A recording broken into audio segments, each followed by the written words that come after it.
छोड़ भी दे।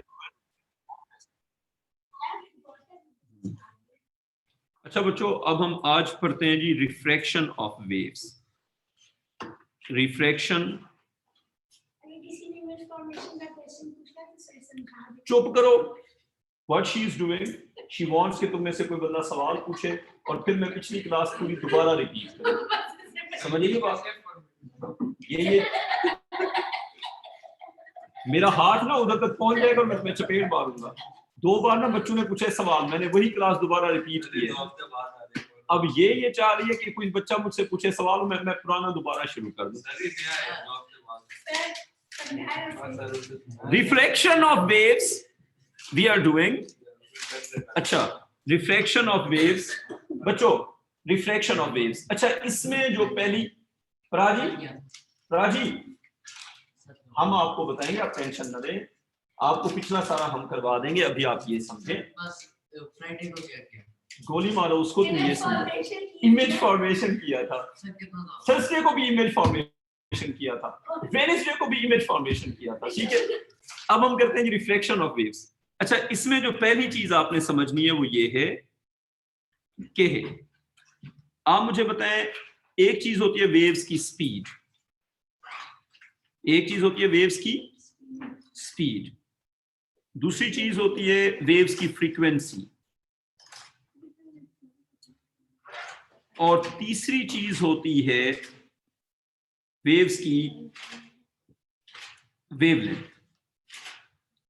तो 3 चीजें क्या होती हैं जी? वेव्स की स्पीड, वेव्स की फ्रीक्वेंसी और वेव्स की वेवलेंथ। अब हम आपसे एक सवाल पूछते हैं, बताएं स्पीड ऑफ वेव किन किन फैक्टर्स पे डिपेंड करती है? ठीक है, और depends on medium only, depends on medium only, is independent of, जी आप लोग तो जो है ना, आपको सारा कुछ हम बताते हैं, is independent of the source. बेटा थोड़ा आसान जबान में जाते हैं। फर्ज करें मैं बोल रहा हूं तो मैं हूं सोर्स, हवा है मीडियम। अब आवाज की कौन सी प्रॉपर्टी बंदे पे डिपेंड करेगी और कौन सी हवा पे डिपेंड करेगी? सिंपल, आवाज का जो कंप्रेशन टू कंप्रेशन डिस्टेंस होगा उसको हम कहते हैं वेवलेंथ। कितने कंप्रेशन होंगे 1 सेकंड में उसको कहते हैं फ्रीक्वेंसी, और आवाज कितना ट्रेवल करेगी 1 सेकंड में उसको कहते हैं स्पीड।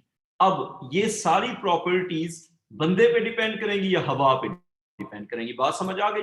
तो हमने कहा वेव कितना तेज जाएगी वो बंदे पे डिपेंड नहीं करती। गिटार की आवाज, बंदे की आवाज, पियानो की आवाज, खोते की आवाज, सबकी स्पीड होगी सेम। मैंने भी उसी तरह की एग्जांपल दी है। You said that there should be some weird examples, so this was the weird example. अच्छा, तो बेटा खोता भी एनिमल होता है, we should respect him. तो अब बात ये है, कभी वो छोड़ो। अच्छा देखो, मैं पता है क्या, कोई बंदा पीटीआई का होगा फिर वो माइंड कर जाएगा। मैंने डंकी राजा अभी रिसेंटली देखी है ना, तो छोड़ो इस बात को। डंकी राजा देखी हुई है, बस समझ जाओ फिर। अच्छा, कभी वो प्रेसिडेंट भी बन सकते हैं। अच्छा बात सुने, आवाज की जो स्पीड है, आवाज की जो स्पीड है वो किस पे डिपेंड करती है? मीडियम के ऊपर। Is that clear? ठीक, और वो सोर्स के ऊपर डिपेंड नहीं करती। तो जितने भी एनिमल्स हैं सबकी आवाज हवा में सेम स्पीड से ट्रेवल करेगी। आगे आ जाते हैं, फ्रीक्वेंसी ऑफ वेव्स। जी बेटा, आवाज मुख्तलिफ इसलिए होती है कि आवाज की वेव फॉर्म डिफरेंट होती है और compression to compression distance different होता है, वो हम आगे डिस्कस करेंगे। लेकिन दुनिया में जितनी भी आवाजें हैं सबकी स्पीड हवा में सेम होती है। Is that clear? पियानो की आवाज भी उतना ही तेज जाएगी जितना आपकी आवाज तेज जाएगी, ठीक है? और अहमद, आपकी आवाज जितनी तेज जाएगी उतनी ही उस एनिमल की आवाज भी तेज जाएगी, मैं नाम नहीं ले रहा। अच्छा, frequency of waves. Frequency of waves depends on, लिखो ये लाइट में ही है बेटा, उसमें आवाज सारी वेव सबकी बात होगी ना। अच्छा देखें, frequency of waves depends on what? It depends on the source only. It depends on the source only and is independent and is independent of the medium, is independent of the medium. अब आप आ जाए तीसरी बात पे, wavelength of the waves किस पे depend करती है?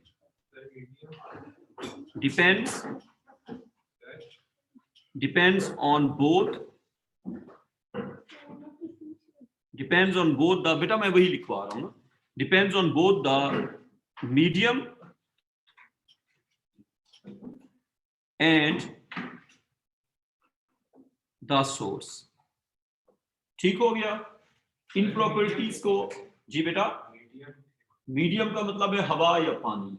आवाज हवा में होगी तो उसकी वेवलेंथ डिफरेंट होगी, पानी में होगी तो वेवलेंथ डिफरेंट होगी। अच्छा बच्चों, अगर हमने इन प्रॉपर्टीज को समझना है तो एक काम करते हैं, एक सिचुएशन आप ड्रॉ करें, उसमें ये आपके पास हो गया ग्लास और ये आपके पास हो गया एयर एंड ग्लास। पहले हवा है, उसके बाद ग्लास है। या अल्लाह, मैं क्या करूं इस लड़की का। एयर, अच्छा एयर एंड ग्लास लिख दिया बेटा। आप ना अपनी फीस में से 50 रुपए कम दे देना, मैं आर सही लिखता, ठीक है? अब आगे बढ़ते हैं। अच्छा देखो, अब जो बात है वो ये है कि ये हमारे पास जी बेटा, और जी अच्छा लिखता हूं उसके फिर 100 रुपए बढ़ा देना। अच्छा अब देखो, ये है जी आपके पास वेव, मैं थोड़ी सी खूबसूरत वेव बना दूं।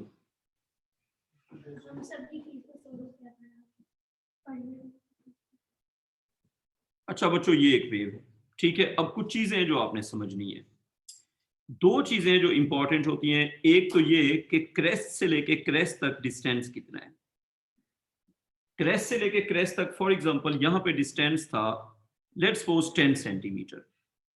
इस डिस्टेंस को कहते हैं वेवलेंथ। बना दो, एक क्रेस्ट से लेके या हाई पॉइंट से लेके दूसरे हाई पॉइंट तक डिस्टेंस कितना था? 10 सेंटीमीटर, और इसको क्या कहते हैं? वेवलेंथ।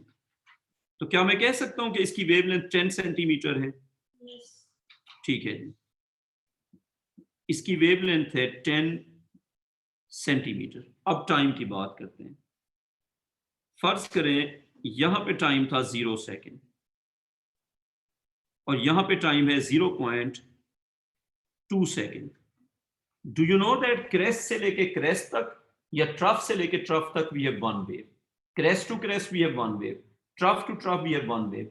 एक वेव कितने टाइम में है जल्दी से बताओ? एक वेव है 0.2 सेकेंड में, एक वेव है 0.2 सेकेंड में। अब मेरा आपसे सवाल है, अगर 0.2 सेकेंड में एक वेव है तो 1 सेकेंड में कितनी वेव्स होंगी? 0.2, 0.4, 0.6, उंगलियों पे गिनते जाओ। 0.2, 0.4, 0.6, 0.8 और 1, तो 5 वेव्स होंगी। So we have 5 waves in 1 second. उसको क्या कहते हैं? फ्रीक्वेंसी। अब देखें इस वेव का पीरियड क्या है। इस वेव का पीरियड है 0.2 सेकेंड। अब आप मुझसे ये पूछें कि पीरियड क्या होता है? क्रेस्ट टू क्रेस्ट या ट्रफ टू ट्रफ जो टाइम होता है उसको पीरियड कहते हैं। पीरियड क्या होता है? Time interval between a crest and a crest और a trough and a consecutive trough. दो सक्सेसिव ट्रफ या दो सक्सेसिव क्रेस्ट के या दो सिमिलर पॉइंट्स के इन बिटवीन जो टाइम होता है वो होता है टाइम पीरियड। अच्छा नॉर्मली 1 सेकंड में कितनी वेव्स? बेटा नॉर्मली कुछ नहीं होता, हर सोर्स की डिफरेंट फ्रीक्वेंसी होती है। अगर हम पर्सन टू पर्सन बात करेंगे, जो औरतें होती हैं, फीमेल्स होती हैं, उनकी जो वॉइस है वो हाई पिच होती है। जो पतली श्रेल आवाज होती है उसमें नंबर ऑफ ट्रफ्स या कंप्रेशन पर सेकंड ज्यादा होते हैं, और जो मोटी आवाज होती है उसमें नंबर ऑफ कंप्रेशन पर सेकंड कम होते हैं। तो क्रेस्ट पर सेकंड या कंप्रेशन पर सेकंड डिपेंड करता है कि आवाज कितना मोटी या कितना पतली होगी।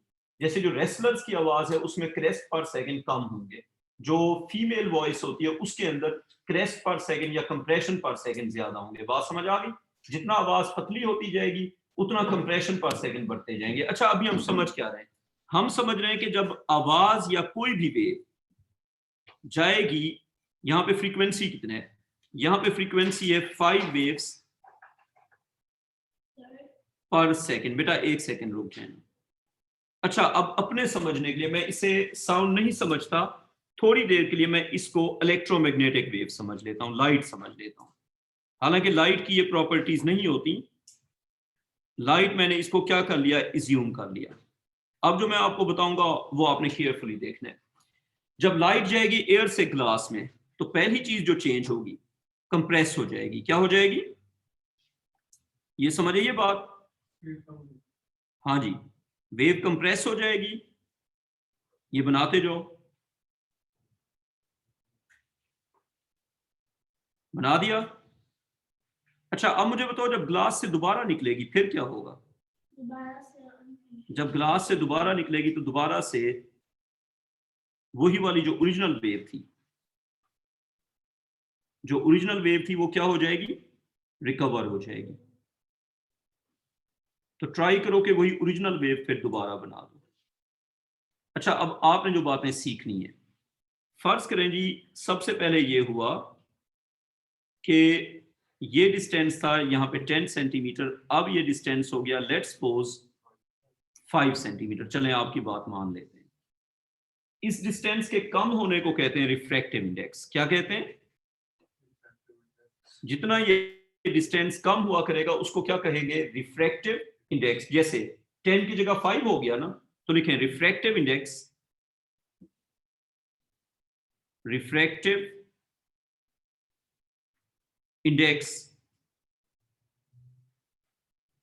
इज इक्वल टू कितना, 1/2। कितना हो गया, 1/2। उसकी वजह बताओ। 10 सेंटीमीटर का जो डिफरेंस था या गैप था, वो कितना बन गया, वो बन गया है हाफ। तो रिफ्रैक्टिव इंडेक्स का मतलब होता है ये 10 किस में कन्वर्ट हो गया, 5 में कन्वर्ट हो गया, तो कितना हो गया, हाफ हो गया। अब जरा आसान जबान में समझें, आसान जबान में, जब एक मीडियम से वेव दूसरे मीडियम में जाएगी तो रिफ्रैक्टिव इंडेक्स होगा गैप कितने टाइम्स कम हो गया। तो उसके क्रेस्ट का गैप जितने टाइम्स कम होगा वो उसका क्या होगा, रिफ्रैक्टिव इंडेक्स। किसका, मीडियम का। तो इधर लिखो refractive index of glass, refractive index of glass. तो I will say it is wavelength कितना हो गई है, हाफ हो गई है ना। तो रिफ्रैक्टिव इंडेक्स को हम 1/2 नहीं लिखते, उसको कितना लिखते हैं, उसको हम लिखते हैं पूरा नंबर, होल नंबर, 1 से बड़ा नंबर लिखते हैं। वेवलेंथ हाफ हुई है ना, अगर 1/3 होती तो 3, हाफ हुई है तो उसको बस 2 लिख दो, क्योंकि हम उसको फ्रैक्शन में नहीं लिखते। तो क्या बन गया, इट इज 2 ना, नहीं लिखते, बस कन्वेंशन है। आपने हमेशा न्यूमरेटर को बड़ा लिखना है। अगर आपकी वेवलेंथ हाफ हो गई तो क्या होगा, 2। अगर 1/3 हो गई तो 3, अगर 1/4 हो गई तो 4। अच्छा, अब ये बताओ कि एक सवाल है मेरा आपसे, पहले जो टाइम था ट्रफ टू ट्रफ वो था 0.2 सेकेंड। एक सेकेंड, अभी आप बताएं ये टाइम कितना होगा, ये टाइम अभी भी कितना होगा, 0.2 सेकेंड, 0.2 सेकेंड। अब जो हमने अभी तक सीखा है उसको आप थोड़ा समराइज करके एक टेबल में मुझे फिल करके देंगे। कुछ चीजें हैं जो मैं आपसे पूछूंगा, बोलना नहीं है, सिर्फ क्वेश्चन लिखना है। आपने 2 क्वेश्चन हैं जो मुझे करके देने, जो हमने अभी तक सीखा है उससे रिलेटेड। अच्छा जी, अब पहला जो क्वेश्चन है वो है क्वेश्चन नंबर 1। इस तरफ लिखें चेंज और इस तरफ लिखें इफेक्ट।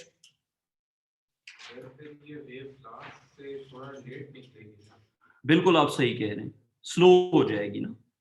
ये सारा कुछ अब मैं तुम्हें बताने लगा हूं, इफेक्ट ऑन वेवलेंथ। उसके बाद लिखो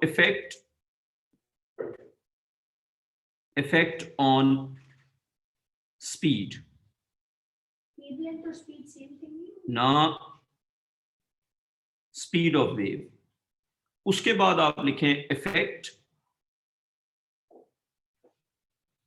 ऑन फ्रीक्वेंसी।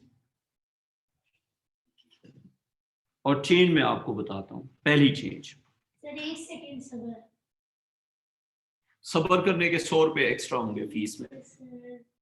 बेटा आप लिख नहीं रहे, और नहीं बेटा लिखना तो फिर भी पड़ेगा, even if it's a trial class लिखना तो पड़ेगा। अगली बार जब ट्रायल अगली बार जब ट्रायल क्लास लेने जाओ तो रजिस्टर लेके जाओ, ठीक है, कहीं भी जाओ। बेटा आप लिख रही हैं? It's a bad thing. अच्छा बच्चों, कॉपी हो गया? Yes. बच्चों एक चीज होती है डिसिप्लिन। आप कहीं पे एक दिन के लिए भी पढ़ने जाओ तो you should follow the discipline. अच्छा आप देखें, लिखें अ चेंज ऑफ सोर्स, या आप खुद फिल करेंगे। उसके बाद लिखें number 2, a change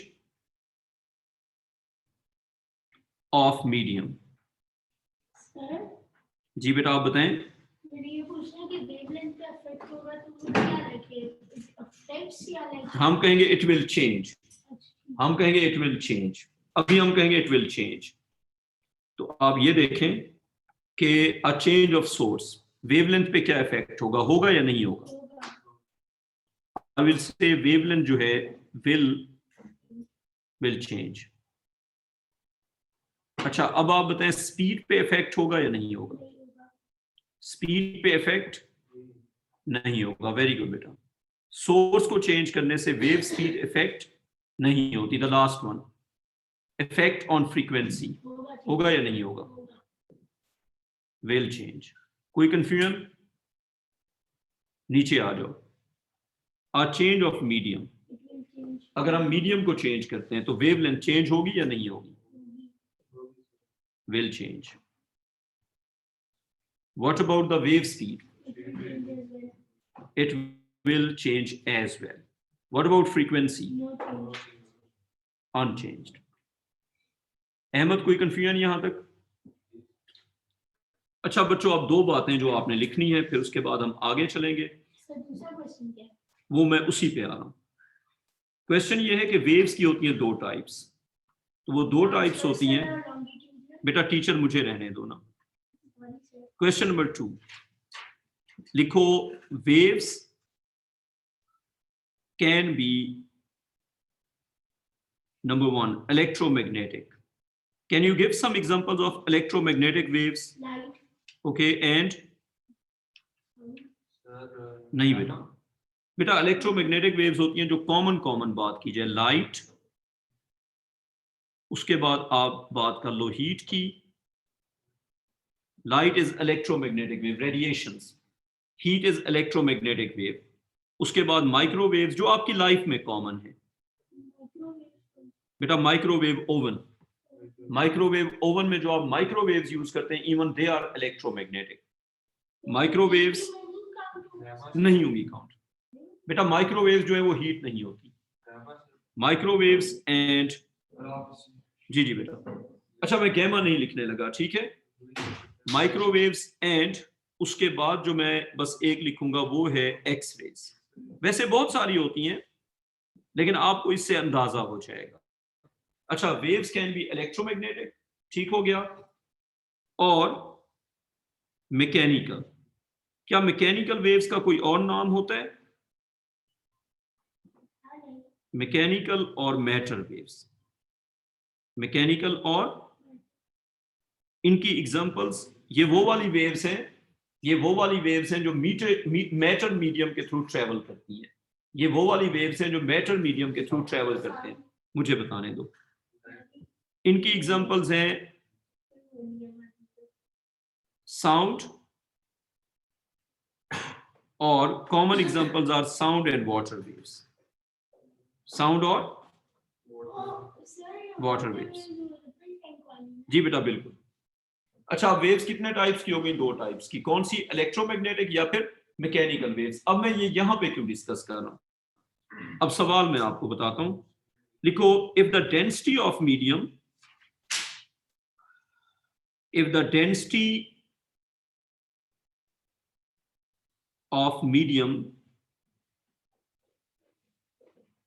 density of medium is increased,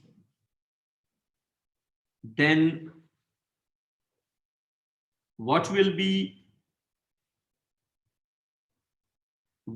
the effect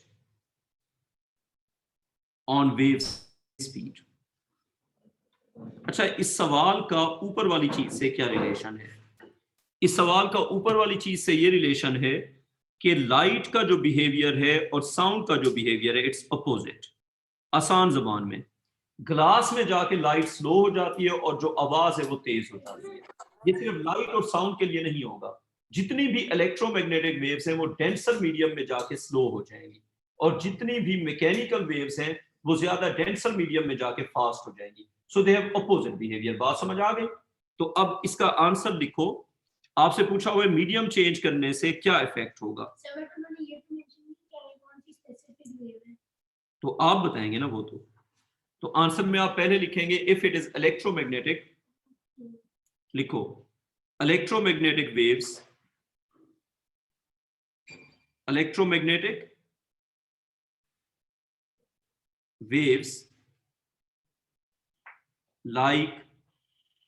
electromagnetic waves like light or heat will travel faster in rear media. Do you know that medium का जो plural है वो मीडिया होता है? मीडियम का प्लूरल इज मीडिया। जैसे हम कहते हैं इलेक्ट्रॉनिक मीडिया, सोशल मीडिया, वो मीडियम का प्लूरल होता है। ठीक है जी। मैक्सिमम का प्लूरल क्या होता है? मैक्सिमम का प्लूरल मैक्सिमा। मिनिमम का प्लूरल क्या होता है? मिनिमा। तो जिस वर्ड के आखिर में यूएम आता है उसका जो प्लूरल होता है वो होता है आखिर में ए लगा देते हैं। मीडियम मीडिया, ठीक है। Minimum minima, maximum maxima. तो हमने यहाँ पे लिखा कि है जो रियल मीडिया है उसमें जाके ये क्या हो जाएंगे? फास्टर हो जाएंगे। हाँ बताएं। चलें, अब आप एक काम करें, अब ब्रैकेट में लिखें रियल मीडिया की एग्जांपल लिखें। Real media for example air और वैक्यूम, एयर और वैक्यूम। तो इलेक्ट्रोमैग्नेटिक वेव्स लाइट। अच्छा, सवाल क्या होगा? वो कहेंगे लाइट जा रही है एयर से ग्लास में, या वो कहेंगे लाइट जा रही है ग्लास से एयर में। तो बताओ स्पीड पे क्या इफेक्ट होगा? तो हमने क्या सीखा? रियर मीडिया के अंदर जो एयर या वैक्यूम हो सकता है उसमें लाइट तेज ट्रेवल करेगी and will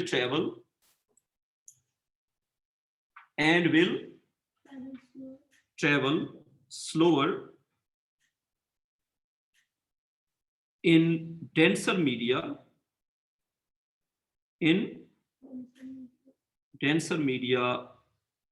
like glass, water और प्लास्टिक। आपके पेपर में कंपैरिजन होगा एयर या वैक्यूम का ग्लास, वाटर या प्लास्टिक के साथ। Is that clear? समझ आ गई? अगली बात पे आओ। जो मैटर वेव्स हैं वो कब तेज चलेंगी? लिखो मैटर वेव्स। अच्छा बताओ, आवाज की स्पीड कहां पे ज्यादा होगी, सी वाटर में या रिवर वाटर में? आई विल से सी वाटर में। जहां पे वाटर की डेंसिटी बढ़ जाएगी वहां पे आवाज तेज होती जाएगी। तो अब आप लिखें कि matter waves, can you give some good examples of matter waves? Sound and water waves which only travel in matter medium. तो sound and water waves कहां पे तेज चलेंगी? जी बेटा, will travel। सर लाइट की कहां चलेगी? बेटा लाइट जो है वो हवा में तेज होगी, ग्लास, पानी या प्लास्टिक में जाके स्लो हो जाएगी। Is that clear? जितना मीडियम ज्यादा डेंस होता जाएगा उतना लाइट की स्पीड कम होती जाएगी। ठीक है। जबकि अगर हम बात करते हैं आवाज की या वाटर वेव्स की, वो उल्टा बिहेव करती हैं। जितना मीडियम डेंस होता जाएगा, आप मुझसे रीजन पूछ सकते हैं। एक अपेरेंट रीजन ये है कि आवाज ट्रेवल करती है मॉलिक्यूल्स के थ्रू और लाइट ट्रेवल करती है मॉलिक्यूल्स के बीच में से। तो लाइट को ज्यादा जगह चाहिए, डेंसिटी कम होगी, ज्यादा जगह मिलेगी। लाइट को ट्रेवल करने के लिए जगह चाहिए और आवाज में मॉलिक्यूल्स के थ्रू ट्रेवल करना है। मतलब यह है कि लाइट अगर यहां से जाएगी तो चेयर्स के इन बिटवीन जाएगी, जितना चेयर्स कम होंगी उसको ज्यादा स्पेस मिलेगी। लेकिन अगर हम बात करते हैं मैटर वेव्स की, तो उसने ट्रेवल ही मॉलिक्यूल्स के थ्रू करना है। एयर के मॉलिक्यूल जो हैं वो एक दूसरे को एनर्जी देते हैं आवाज के अंदर। सही हो गया। अब matter waves, sound and water waves will travel faster in denser media and slower in rare media. Example इसकी रेयर मीडिया की एयर और वैक्यूम। बेटा आप लोग भूल जाते हो ना, यहां तक बात समझ आ गई। अब मैं आपसे कुछ क्वेश्चंस पूछता हूं जिससे आपको रिफ्रैक्शन की समझ आएगी। अब पहले मैं आपको समझाता हूं कि ये रिफ्रैक्शन क्या बला होती है, समझाने की ना आवाज नहीं, पहले मैं अपना समझाऊंगा। बेटा वो करवा चुका हूं, आपकी नोटबुक में से निकाल दूं, जब क्लास खत्म होगी ले आना, आपकी नोटबुक में लिखे हुए दिखाऊंगा। बैट लगाओ, इस पे बैट लगाओ, आप बैट लगाओ, मैं लिखे हुए दिखाऊंगा। अच्छा बच्चों, बेटा आप बैट लगाओ ना, लग गई, चलें।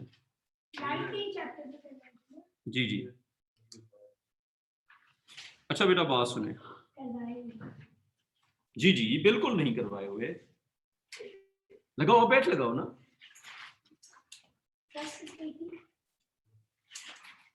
बेटा मुझे ना अच्छी तरह याद होता है कि क्या करवाया हुआ है क्या नहीं करवाया हुआ।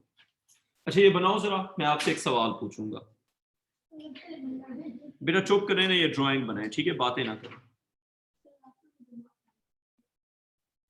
इस तरह मैं बनाऊंगा, आपने भी उसी तरह बनानी है।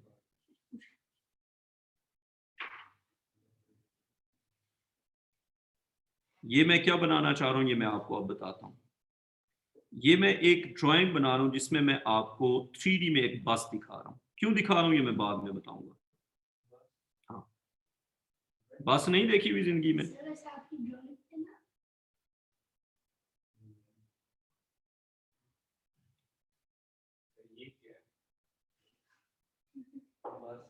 ये बस का 3D व्यू है। मैं इसके टायर्स भी बनाऊंगा। इसके एक साइड पे बड़े टायर और एक साइड पे हैं छोटे टायर्स।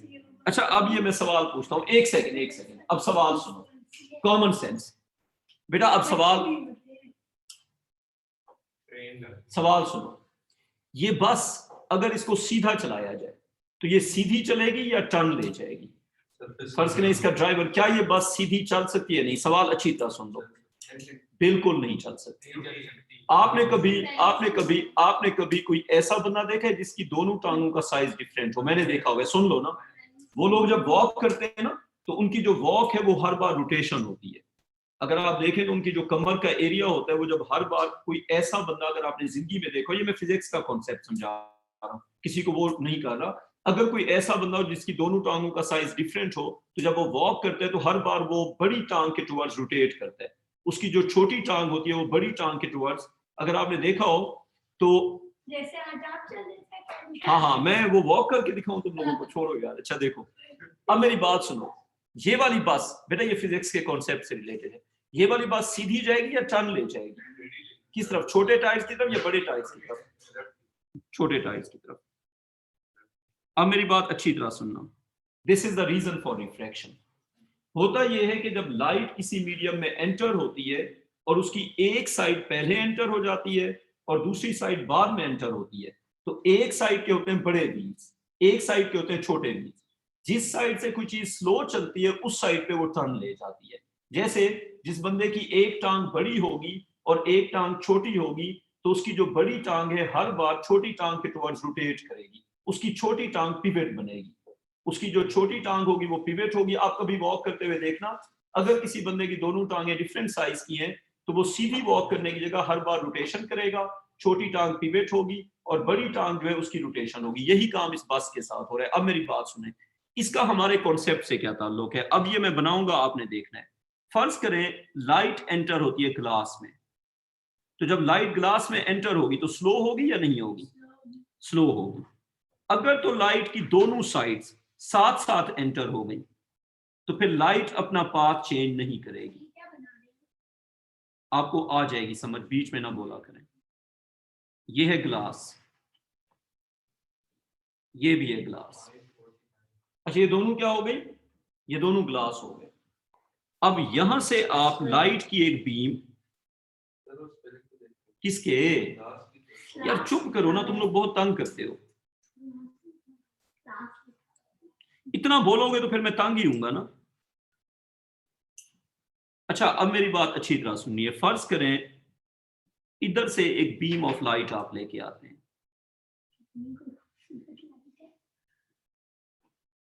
अच्छा अब मेरी बात अच्छी तरह सुनने, लाइट जो होती है ना वो एज अ बीम ट्रेवल करती है। अब आपने मुझे ये बताना है कि फर्ज करें अगर आप लाइट के दो एजेस पे फोकस करते हैं, तो क्या लाइट के दोनों एजेस ए और बी ग्लास को सेम टाइम पे स्ट्राइक करेंगे या नहीं करेंगे, यस और नो? करेंगे। इधर आ जाएं, लाइट आती है एंगल पे, लाइट आती है एंगल पे, तो क्या जब लाइट एंगल पे आएगी उसके दोनों एंड्स ग्लास को सेम टाइप पे स्ट्राइक करेंगे या डिफरेंट टाइम पे? डिफरेंट टाइम पे। इसी की वजह से रिफ्रैक्शन होती है, इसी की वजह से क्या होती है रिफ्रैक्शन, कैसे? अब पहले हम नीचे वाले केस को कंसीडर करते हैं। हाँ ये है जी बीम ऑफ लाइट। जी बेटा सब्र कर लिया ना, ठीक है। अब मेरी बात अच्छी तरह सुनिएगा, ये वाला एज हो गया ए, ये वाला एज हो गया बी। बताएं ए और बी ग्लास को सेम टाइम पे स्ट्राइक करेंगे या डिफरेंट टाइम पे? ए जब ग्लास को स्ट्राइक करेगा बी उस वक्त कहां पे होगा, यहां पे होगा। तो मुझे बताएं बी और ए की स्पीड इस इंस्टेंट पे सेम होगी या डिफरेंट हो जाएगी? डिफरेंट हो जाएगी। ए हो गया स्लो, बी अभी भी फास्ट है। बी है बड़ा टायर, ए है छोटा टायर। ए स्लो हो गया, बी फास्ट हो गया। जो हवा में है ना अभी तक वो फास्ट होगा, और जो ग्लास में पहुंच गया वो क्या हो जाएगा, स्लो हो जाएगा। तो आपने बस वाली एग्जांपल में क्या देखा था, टर्निंग किस तरफ होती है, स्लो की तरफ या फास्ट की तरफ? टर्निंग होती है स्लो की तरफ। अब बी ए के टुवर्ड्स टर्न करेगा या ए बी के टुवर्ड्स, सोच के बताओ। जो ए है वो स्लो हो गया, जो बी है वो फास्ट हो गया। अब बात सुनो, रट्टा नहीं मारना, बस पे दोबारा जाओ, बस पे दोबारा जाओ। बस ने किस तरफ टर्न किया, छोटे टायर्स की तरफ या बड़े टायर्स की तरफ? छोटे की तरफ। तो जो फास्ट वाली साइड है वो स्लो वाली साइड की तरफ टर्न लेती है। तो ए स्लो और बी फास्ट, ये इसकी टर्निंग होगी। समझ आइए बात, किस तरफ टर्न करेगी, टुवर्ड्स द स्लोअर साइड। इसी टर्निंग को कहते हैं रिफ्रैक्शन, इसी टर्निंग को क्या कहते हैं, रिफ्रैक्शन। और टर्निंग के बाद लाइट का पाथ चेंज हो जाता है। टर्न कितनी देर होता रहेगा, जब तक बी ग्लास को हिट नहीं करता, जब तक बी ग्लास को हिट नहीं करेगा। और एक और चीज बताएं, अगर मैं इंक्लाइनेशन को बढ़ाता जाऊंगा तो बी का जो गैप है वो ज्यादा होता जाएगा। इसका मतलब ये है कि कितना ज्यादा टर्निंग होगी वो डिपेंड करता है कि बी का ग्लास से गैप कितना होगा। इस बात को सोचो, लाइट कितना टर्न करेगी, क्या वो बी के ग्लास के गैप के साथ डिपेंड करेगा या नहीं करेगा? जितनी देर तक बी ग्लास को हिट नहीं करेगा उतनी देर तक टर्निंग होती रहेगी। इसका मतलब है सारा काम किस पे डिपेंड करता है, एंगल पे डिपेंड करता है। एक और बात, अब फर्ज करें लाइट का जो पीछे से पाथ था वो ये था, जब ये ग्लास में एंटर हो जाएगी तो अपने पाथ से थोड़ी सी ऊपर चली जाएगी। देखें इसका ओरिजिनल पाथ कहां पे बन रहा है, ना सीधी नहीं चली जाएगी। इसका ओरिजिनल पाथ यहां पे बन रहा है या नहीं बन रहा, इस ओरिजिनल पाथ से थोड़ी सी ऊपर बेंड कर जाएगी। समझिए ये बात। और इसी बेंडिंग को हम क्या कहते हैं, रिफ्रैक्शन। देखो डॉटेड लाइन से ऊपर बेंड किया या नहीं किया, और कितना ज्यादा बेंड करेगी वो डिपेंड करता है कि जब ए ने हिट किया तो बी का गैप कितना था। अब आगे आ जाएं, ऊपर वाले में बताएं कि ए और बी में से कौन पहले हिट करेगा, तो क्या यहां पे होगी बेंडिंग? लिखो नो रिफ्रैक्शन, नो रिफ्रैक्शन। बेटा अगर आप कमेंट्री करने की जगह समझ लें तो इट्स बेटर। आपको समझ आ गई? अच्छा अब बच्चों बात सुनो, जब लाइट बाउंड्री पे 90 पे हिट करेगी रिफ्रैक्शन होगी या नहीं होगी?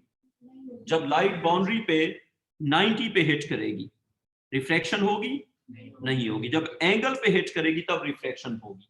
और कितना रिफ्रैक्शन होगी वो डिपेंड करेगी एंगल के ऊपर और स्पीड के डिफरेंस के ऊपर। किसके ऊपर? स्पीड के डिफरेंस के ऊपर। जितना स्पीड का डिफरेंस ज्यादा होगा उतना ये बेंडिंग ज्यादा होती जाएगी। कॉमन सेंस बनती है। दोनों पार्ट्स का स्पीड का डिफरेंस जितना ज्यादा होगा, मतलब हवा में स्पीड और ग्लास में स्पीड, जितना उसका डिफरेंस ज्यादा होगा बेंडिंग उतना ज्यादा होती जाएगी। अब आपने दो सेंटेंस लिखने हैं। पहला सेंटेंस लिखो, लिखो when light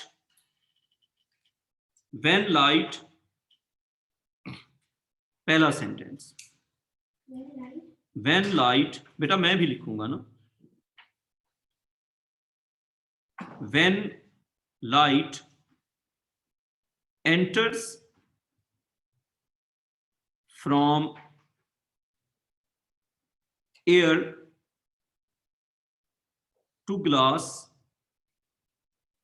in such a way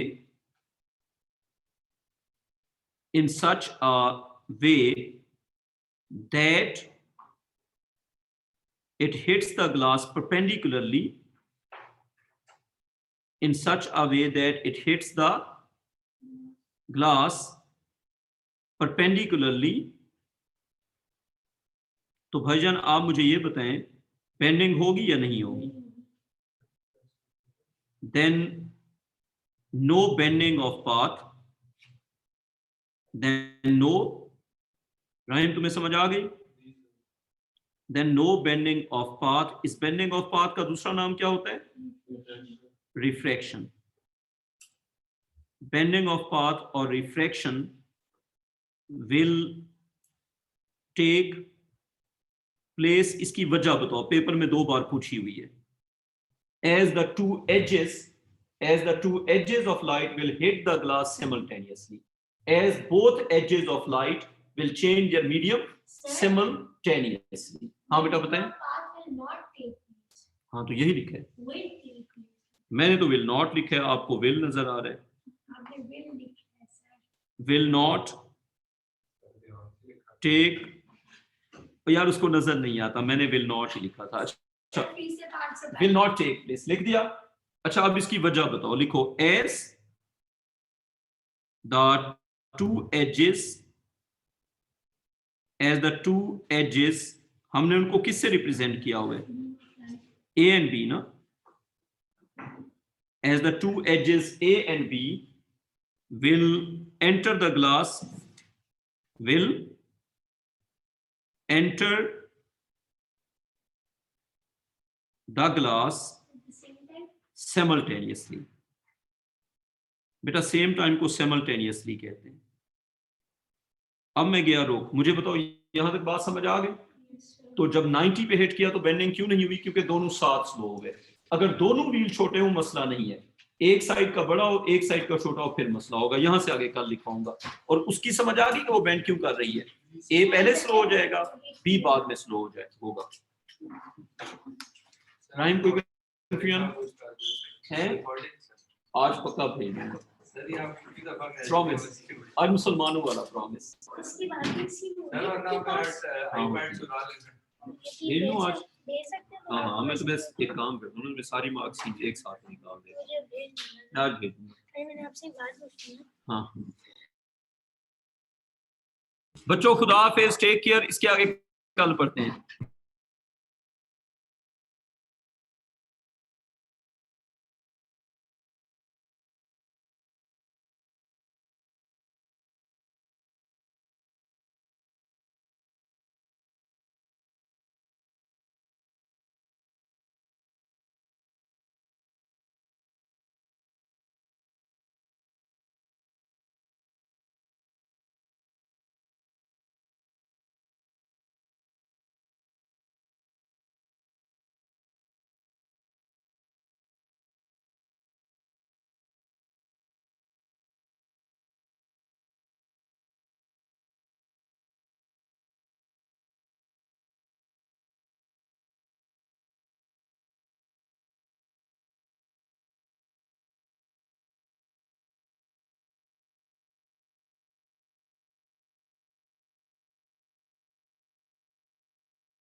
sir Sunday को क्लास है? संडे को यार क्लास हमने बहुत छोटी सी की थी उसकी रिकॉर्डिंग है मेरे पास, रिकॉर्डिंग है, सर मैं आज आपसे घर जाके मांग लूं। मैं तुम्हें अभी भेज देता हूँ क्योंकि वो एक बच्चे ने ली थी मुझसे। सर नंबर बता दो अपना। मैसेज कर देना, तसल्ली से कर देना, अभी तो सर डेटा नहीं है मेरे पास। बाद में कर देना, मैं जरा ग्रुप में मैसेज ड्रॉप कर लूँ।